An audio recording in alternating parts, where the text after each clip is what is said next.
কেন্দ্ৰীয় চৰকাৰে ঘৰে ঘৰে বিশুদ্ধ খোৱাপানী যোগানৰ লক্ষ্যৰে গ্ৰহণ কৰিছিল জল জীৱন মিছন আঁচনি। কিন্তু গ্ৰামাঞ্চলত প্ৰশাসনতহে পৰিণত হৈছে জল জীৱন মিছন আঁচনি। গৰিষ্ঠ সংখ্যক গাঁও আৰু চাহ বাগিচা অঞ্চলত ৰাইজে সুফল লাভ কৰা নাই জল জীৱন আঁচনি। কৰবাত আঁচনি সম্পূৰ্ণ হলেও ওলোৱা নাই পানী, আন কৰবাত আকৌ বিতৰণ কৰা হৈছে অপৰিষ্কাৰ পানী। বহু গাঁৱত পানীৰ পাইপ সংযোগ কৰা হৈছে যদিও ৰাইজে লাভ কৰা নাই বিশুদ্ধ খোৱাপানী। বিভাগীয় মন্ত্ৰীৰ দম্ভালি আৰু ঠিকাদাৰৰ মৈমতালিত পণবন্দী সাধাৰণ জনতা। একেই পৰিৱেশ তামাৰহাটতো আমি তামাৰহাটৰ কিছু পৰিৱেশ জনাব বিচাৰিছোঁ তথা তামাৰহাটবাসীৰ প্ৰতিক্ৰিয়া শুনাব বিচাৰিছোঁ আমাৰ সাংবাদিক শহীদুল ইছলামৰ জৰিয়তে। হয়, হাল এৰি হিয়াল খেতাত ব্যস্ত মন্ত্ৰী জয়ন্ত মল্ল বৰুৱাৰ দায়িত্বত থকা যি জল জীৱন মিছন আঁচনিসমূহ আছে সেই আঁচনিসমূহ কেনেধৰণৰ আছে সেই আঁচনিসমূহৰ যি সৰজমিন তদন্ত কৰাৰ বাবে আমি তামাৰহাট অঞ্চলত থকা প্ৰায় অৰ্ধশতাধিক আঁচনিৰ আমি পৰিদৰ্শন কৰিছোঁ আৰু এই আঁচনিসমূহৰ যি বৰ্তমান অৱস্থা সেই অৱস্থা আমি দেখিবলৈ পাইছোঁ যে অধিকাংশ আঁচনি কিন্তু বিকল হৈ পৰি আছে। কাৰণ জয়ন্ত মল্ল বৰুৱাৰ যি দম্ভালি মাৰা যি কথা সেই কথাই কিন্তু এই আঁচনিসমূহত কোনো ধৰণৰ প্ৰভাৱ পেলাব পৰা নাই।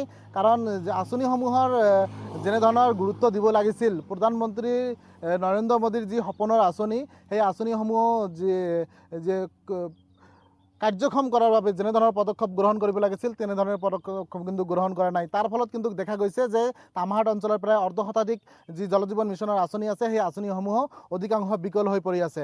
আৰু যে এইখিনিত এটা কথা ক'ব লাগিব যে প্ৰধানমন্ত্ৰী নৰেন্দ্ৰ মোদীৰ যি সপোনৰ আঁচনি সেই আঁচনি কিন্তু এক প্ৰকাৰ প্ৰশাসনত পৰিণত হৈছে। স্থানীয় ব্যক্তি আছে, মই কথা পাতিবলৈ যত্ন কৰিম। হয়, কি ক'ব? দেখা গৈছে যে যিসমূহ আঁচনি আছে একেবাৰে অধিকাংশই পানী নলায়। চাওক, জয়ন্ত মল্ল বৰুৱা এগৰাকী ব্যৰ্থ মন্ত্ৰী অসমত, এইটো প্ৰমাণিত আগত হৈছে প্ৰমাণ। আৰু এই জল জীৱন আঁচনি এই আঁচনিৰ জৰিয়তে প্ৰমাণ হৈছে জয়ন্ত মল্ল ডাঙৰীয়া এজন ব্যৰ্থ মন্ত্ৰী। তেওঁৰ যি দায়িত্ব সেই দায়িত্ব পালন কৰাত তেওঁ ব্যৰ্থ। JJM এতিয়া এইটো কি হৈছে জানে? জয়ন্তৰ জেপত মানি, ইয়াৰ বাহিৰে একো নাই।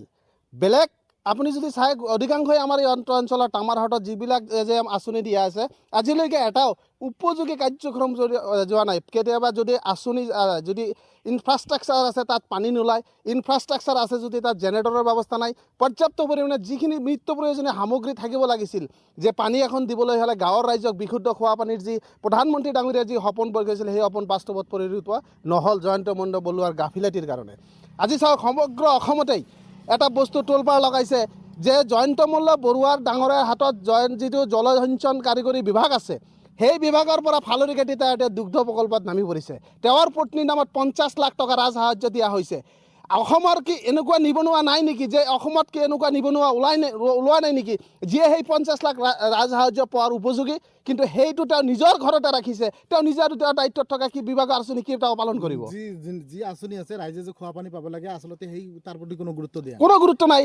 মই প্ৰথমতে এটা কথা ক'লো, তেওঁ এতিয়া দুগ্ধ প্ৰকল্পত নামি পৰিছে। তেওঁৰ যোনটো আপুনি এটা প্ৰথমত কথা কৈছে যে হাল এৰিতে শিয়াল খেতাত ব্যস্ত হৈছে, তেওঁ এতিয়া শিয়ালৰ পিছে পিছে ঘূৰি আছে, শিয়াল কোন পিনে গৈছে? তেওঁৰ যি নিজৰ দায়িত্ব আছে সেই দায়িত্বত তেওঁৰ প্ৰতি কোনো হেৰি নাই, দায়িত্বত থকাৰ প্ৰতি তেওঁৰ নজৰ নাই। তেওঁ বেলেগ দায়িত্বত ঘূৰি ফুৰি আছে, যাৰ কাৰণে শ জল জীৱন মিছনৰ আঁচনিত যিবিলাক আছে সম্পূৰ্ণ এই আঁচনিটো সম্পূৰ্ণ ব্যৰ্থৰূপে প্ৰমাণিত হৈছে।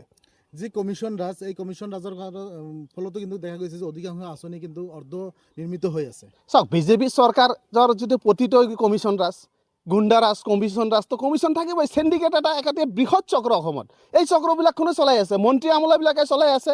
এই চক্ৰবিলাক যেতিয়ালৈকে নিষ্পত্তি নহ'ব, এই চক্ৰবিলাক যেতিয়া অসমৰ পৰা উৎখাত নহ'ব, তেতিয়ালৈকে অসমত উন্নয়নৰ কথা আমি চিন্তা কৰিব নোৱাৰি। প্ৰতিটো আঁচনি আনক নিয়োগীয় যি আঁচনি আনিব সম্পূৰ্ণ আঁচনি চেণ্ডিকেটৰ কাৰণে ব্যৰ্থ হ'ব। এটা টাইমত কোনো ফল আমি ইয়াৰ কাৰণে ৰাইজে ভুগিবলগীয়া হ'ব। হয়, এইখিনিতে এটা কথা উল্লেখ কৰিছে যে JJM জয়ন্ত মল্লৰ জেবত মানি যি কথা উল্লেখ কৰিছে এটা কিন্তু ডাঙৰ অভিযোগ। এয়াই নেকি যে জয়ন্ত মল্ল বৰুৱাৰ আঁচনিৰ যি দায়িত্ব থকা শহীদুল ইছলাম, আপোনাক ধন্যবাদ জ্ঞাপন কৰিছোঁ আপুনি বিষয়টো সন্দৰ্ভত তামাৰহাটবাসীৰ সৈতে কথা পতাৰ বাবে বা তেওঁলোকৰ প্ৰতিক্ৰিয়া আমাক শুনোৱাৰ বাবে।